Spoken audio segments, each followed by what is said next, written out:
Here's another one.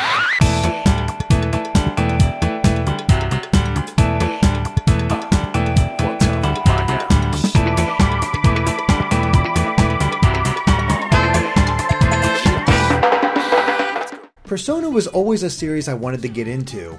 After all, Persona 3 and especially 4 caught on in a way that only a select group of RPGs have.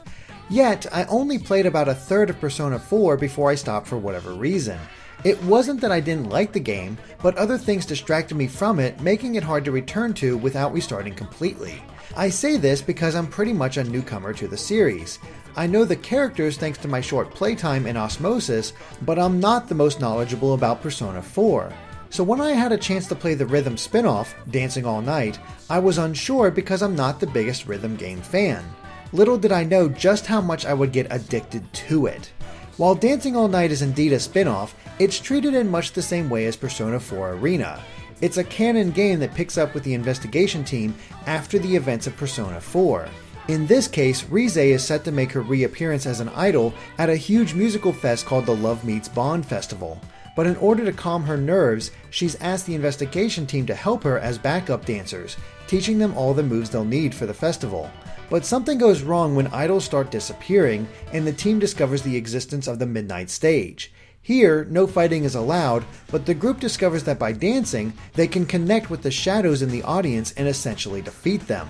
From that point, the team works their way through the Midnight Stage, hoping to both rescue the idols and discover who's behind the kidnapping. Like many Persona games, the story is a bit slow to start. There's a good hour of plot before the first dance even happens. While it can be a little dull, it is necessary to establish all of the new characters and set up the central mystery. Once the story kicks into gear, it becomes really enjoyable. Things start to pay off, and while it may seem silly that the group has to connect with the shadow audience through dance to defeat them, it's told so earnestly that I easily went along with it. It's difficult to say confidently whether prior knowledge of Persona 4 is necessary to get full enjoyment out of Dancing All Night's story. There are references to things that happened before, but no spoilers for major plot points outside of one involving Teddy.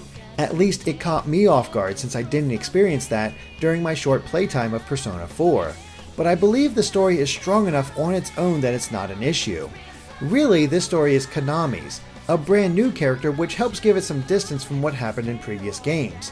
Of course, knowing all of the winks and nods certainly adds to the enjoyment. But let's get to the dancing itself. The mechanics are similar to other rhythm games where players hit notes on screen in time to the music. Where it's different is the play area. There's only 6 buttons to pay attention to: up, left, and down on the D-pad, and the triangle, circle, and X. But even then, only 2 buttons have to be hit at any one time. It keeps the gameplay incredibly manageable, and I was able to adjust to the system very quickly despite the fact that I rarely play rhythm games. While most notes are simple taps, there are unison notes where 2 buttons have to be hit at once, and hold notes where the button is held for a length of time. So far, it's nothing that different from other rhythm games. Then there are the scratch lines. These are completely optional to the player, acting as more of a bonus than anything else. However, they are worth pulling off since they'll increase your combo and score. Simply flicking either analog stick in any direction creates the scratch. There are also fever scratches. Activating these is much more important since getting 3 will trigger the current song's fever mode. Here, another character will join in on the dance, and all good ratings will continue your combo rather than interrupt it. It's an excellent way to build up points, and I felt like it enhanced the song to see the 2 characters dancing together. And that's really it for the core gameplay. It's a system that's really easy to pick up and play. I got myself comfortable on easy, built up my confidence on normal, and actually felt compelled to successfully complete each song on hard. There's an even harder difficulty as well that even I was able to eventually challenge. Each jump in difficulty added more notes and forced me to really match the song's rhythm.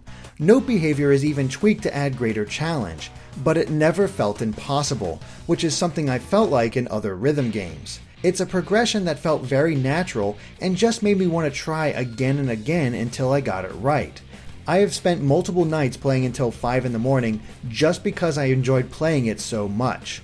Once the story mode is complete, most of your time will be spent in free dance, where you unlock all of the songs and attempt them on these higher difficulties. Each song is matched to a specific character. However, the character that joins them during Fever Mode changes with each difficulty setting. Once unlocked, players can choose what characters they want to see dance together. At the same time, characters will comment on how you're dancing or just having funny little lines. Now, while a lot of them did repeat, I often felt like they enhanced the song and made me try harder. But if you do feel that they're too distracting, there are options to only have specific characters talk or turn them off completely. Otherwise, there's a shop where you can buy new costumes and accessories for each character. Some are from the original game, while others are completely original. Once I bought them all, I enjoyed setting the costume to random just to see what combination I would get. I felt like it was a good way to keep each song fresh. More importantly though are the items. Each one unlocks an option in the dance settings. These can either make the game easier or more challenging. One might allow you to use any button to hit a note or ensure that a combo continues even if you only get a good. But completing the song this way means you will suffer a penalty to your overall score and the amount of money you earn. On the flip side, players can activate settings that mess with the notes in order to earn bonuses. The notes can be randomized, made super fast, or even made invisible.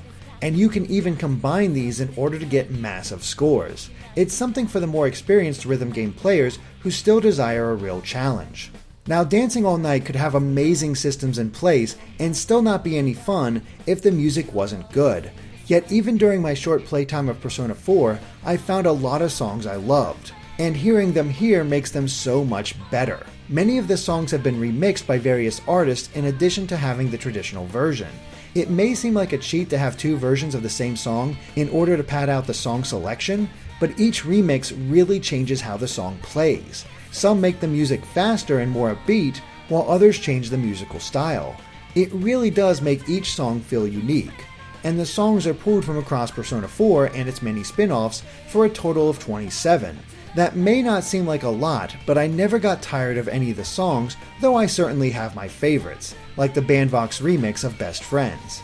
And more songs are on the way in the form of DLC. But even as is, this is a fantastic soundtrack, and I'd almost go so far as to say it requires headphones while playing, just to enjoy it in the best quality. The voice acting is also quite good. Almost every line of dialogue is acted in story mode, which helps give everything a little more life. Each actor really nails their character despite me being caught off guard by some of the new ones. But after a short time, I was completely used to their delivery and felt they were a great fit with their character. The graphics on a technical level do their job. Everything looks good and oozes that signature Persona 4 style, tinged with a dancehall edge. Most of the story mode is conveyed through talking heads and still photos of certain scenes. There is the occasional animated cutscene though. The dances do stand out thanks to the various stages and how each dance is different. The character performing the dance really has their style come through in their performance. Kanji is all about powerful moves, Yosuke is quick and agile, Yukiko is refined, Rize is obviously the most experienced, and Nanako reflects that she's just a little girl. It gives each song even more of a personality, and the dancers are fun to watch thanks to replays, but not so distracting that you lose track of what you're doing. Persona 4 Dancing All Night shocked me with just how much fun I had. Some may take issue with the comparatively few songs and the slow start of the story mode, but none of that ever mattered to me. Once I started playing the songs and really getting a feel for the systems in play, I had a blast. I haven't been addicted to any game quite like this in a very long time. In fact, I've already achieved a platinum trophy and I still want to keep playing just to get better. I love it that much. The fact that it's being released on the Vita might limit its appeal, but I feel like it's a great fit for the system. The game is also compatible with the PlayStation TV, though there is a slight input delay. I don't believe it'll be too difficult to accommodate to, though I greatly prefer it on the Vita. There's also an issue on the PlayStation TV where the sound will cut out randomly before or after songs. But overall, I cannot recommend Dancing All Night enough to fans of Persona and fans of rhythm games. Even if you're just the slightest bit curious, try to play this game. It's not one to be missed. Thanks for watching and be sure to stay tuned to GameXplain for more on Persona and other things gaming.